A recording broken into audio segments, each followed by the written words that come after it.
10 ఏళ్ల పాలనలో బారాస వేల కోట్ల అవినీతికి పాల్పడిందని కేంద్ర మంత్రి కిషన్ రెడ్డి ఆరోపించారు. తెలంగాణ అభివృద్ధికి ప్రధాని మోదీ ఎంతో సహకారం అందించారని చెప్పారు. జగిత్యాలలో నిర్వహించిన విజయ సంకల్ప సభలో ఆయన ప్రసంగించారు. కాంగ్రెస్ సర్కార్ పనితీరుపై విమర్శలు గుప్పించారు. శాంతియుతమైనటువంటి పద్ధతిలో, ప్రజాస్వామ్య పద్ధతిలో అన్ని సమస్యలను ఒకటి తర్వాత ఒకటి పరిష్కారం చేసుకుంటూ దేశాన్ని అభివృద్ధి పథంలో, దేశ ప్రజలను దారిద్ర్య రేఖ నుంచి మరి పైకి తీసుకొచ్చేటువంటి కార్యక్రమం. వారి హయాంలో 25 కోట్ల మంది ప్రజలు దారిద్ర్య రేఖ నుంచి పైకి తీసుకొచ్చినటువంటి ఘనత నరేంద్ర మోడీ గారి నాయకత్వానికి దక్కుతుంది.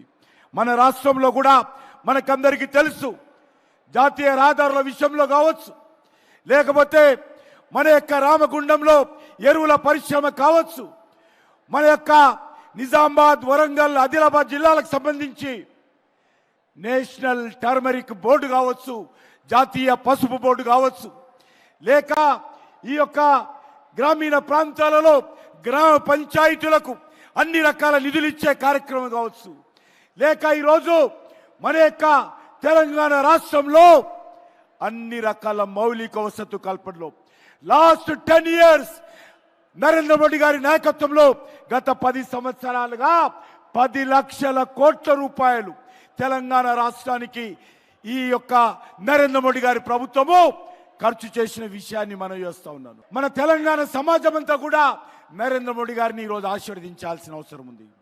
తెలంగాణ అభివృద్ధి కోసం నరేంద్ర మోడీ గారి నాయకత్వంలో కేంద్ర ప్రభుత్వం అంకిత భావంతో ప్రయత్నం చేస్తూ ఉంది. అందుకే మీ అందరినీ కోరుతా ఉన్నాను. ఈరోజు మనం చూశాము, ఈ రాష్ట్రంలో 10 సంవత్సరాలుగా అధికారంలో ఉన్నటువంటి బీఆర్ఎస్ పార్టీ, కేసీఆర్ కుటుంబము ఏ రకంగా దోపిడీ చేసిందో మనకు తెలుసు. వేల కోట్ల రూపాయలు దోపిడీ చేయడం జరిగింది.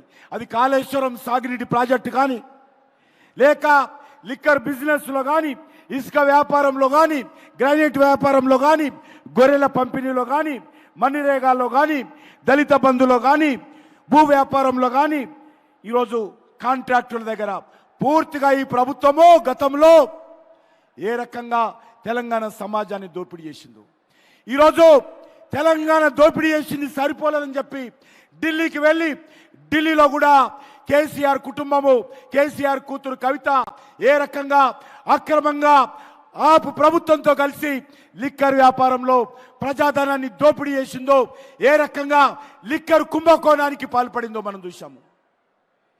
ఇది చాలా తెలంగాణ సమాజం అంతా కూడా ఈరోజు తల దించుకోవాల్సినటువంటి పరిస్థితి ఏర్పడింది. తెలంగాణలో 10 సంవత్సరాలు